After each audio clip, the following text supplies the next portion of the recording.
പ്രതിപക്ഷ സഖ്യമായ ഇന്ത്യ സഖ്യം നിലംപതിക്കുന്ന കാഴ്ചയാണ് രാജ്യതലസ്ഥാനത്ത് നിന്ന് കാണുന്നത്. ഇന്ത്യ മുന്നണിയുമായുള്ള ബന്ധം അവസാനിപ്പിച്ച് അരവിന്ദ് കെജ്രിവാൾ നേതൃത്വം നൽകുന്ന AAP കോൺഗ്രസിനെതിരെ രൂക്ഷ വിമർശനം ഉയർത്തിക്കൊണ്ടാണ് AAP സഖ്യം വിട്ടിരിക്കുന്നത്. കോൺഗ്രസ് BJPയുമായി രഹസ്യബന്ധം പുലർത്തുകയാണെന്നും രണ്ട് പാർട്ടികളും തമ്മിൽ അഴിമതിയുടെ കാര്യത്തിൽ ഒറ്റക്കെട്ടാണെന്നും AAP പ്രസ്താവനയിലൂടെ വ്യക്തമാക്കുന്നു. ഇന്ത്യ സഖ്യം 2024 ലോക്സഭാ തെരഞ്ഞെടുപ്പിനായി മാത്രം രൂപീകരിച്ചതാണെന്നും അതിന്റെ ലക്ഷ്യം പൂർത്തീകരിച്ചുവെന്നും AAP പ്രസ്താവനയിൽ പറയുന്നുണ്ട്. തെരഞ്ഞെടുപ്പിൽ പ്രതിപക്ഷ പാർട്ടികൾക്ക് 240 സീറ്റുകൾ നേടാൻ സാധിച്ചു. ഇത് പ്രധാനപ്പെട്ട ഒരു നേട്ടമാണ്. അതിൽ തങ്ങൾക്കും നിർണായകമായ പങ്കുണ്ടെന്നും AAP വാദിക്കുന്നു.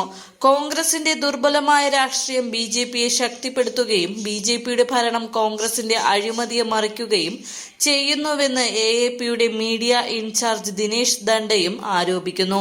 പരസ്പരം ഗുണം ചെയ്യുന്ന ഒരു രഹസ്യബന്ധം BJPയും കോൺഗ്രസും തമ്മിൽ നിലനിൽക്കുന്നുണ്ട്.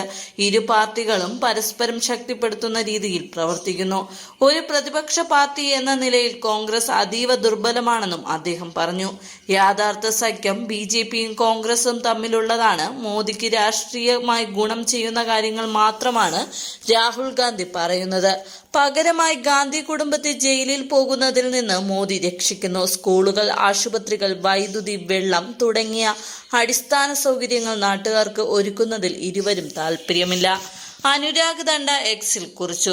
വരാനിരിക്കുന്ന ബീഹാർ തെരഞ്ഞെടുപ്പിൽ തനിച്ച് മത്സരിക്കുമെന്നും AAP വ്യക്തമാക്കുന്നു. ഇന്ത്യ ബ്ലോക്കിന്റെ ഭാഗമായി തുടരുന്നതിനു പകരം AAP സ്വന്തം ശക്തിയിൽ തെരഞ്ഞെടുപ്പുകളിൽ ശ്രദ്ധ കേന്ദ്രീകരിക്കും. ഈ തീരുമാനം 2024 തെരഞ്ഞെടുപ്പിൽ ഡൽഹിയിലും പഞ്ചാബിലും കോൺഗ്രസുമായുള്ള സഖ്യം നിരാശാജനകമായ ഫലങ്ങൾ നൽകിയതിന്റെ പശ്ചാത്തലത്തിലാണെന്നും പാർട്ടി നേതൃത്വം വ്യക്തമാക്കുന്നു. 2024 ജൂണിൽ തന്നെ അന്നത്തെ AAP മന്ത്രി ഗോപാൽ റായ് കോൺഗ്രസുമായുള്ള ബന്ധം അവസാനിപ്പിച്ചുവെന്ന് പ്രഖ്യാപിച്ചിരുന്നു. പഹൽഗാം ഭീകരാക്രമണത്തെ തുടർന്നുള്ള സംഭവവികാസങ്ങൾ ചർച്ച ചെയ്യാൻ പാർലമെന്റിന്റെ പ്രത്യേക സമ്മേളനം വിളിക്കണമെന്ന് ആവശ്യപ്പെട്ട് കോൺഗ്രസ് ഉൾപ്പെടെ 16 പ്രതിപക്ഷ പാർട്ടികൾ കഴിഞ്ഞ ദിവസം പ്രധാനമന്ത്രി നരേന്ദ്രമോദിക്ക് കത്തെഴുതിയിരുന്നു. ഇതിൽ ഒപ്പിടാതിരുന്ന AAP സമാനമായ ആവശ്യം പ്രത്യേകമായി ഉന്നയിച്ചു. ഇതോടെ തന്നെ സഖ്യത്തിലെ പ്രശ്നങ്ങൾ മറനീക്കി പുറത്തു വന്നിരുന്നു. സഖ്യത്തിനുള്ളിൽ കോൺഗ്രസും AAPയും തമ്മിൽ നേരത്തെ തന്നെ വലിയ രീതിയിലുള്ള സംഘർഷങ്ങൾ നിലനിന്നിരുന്നു.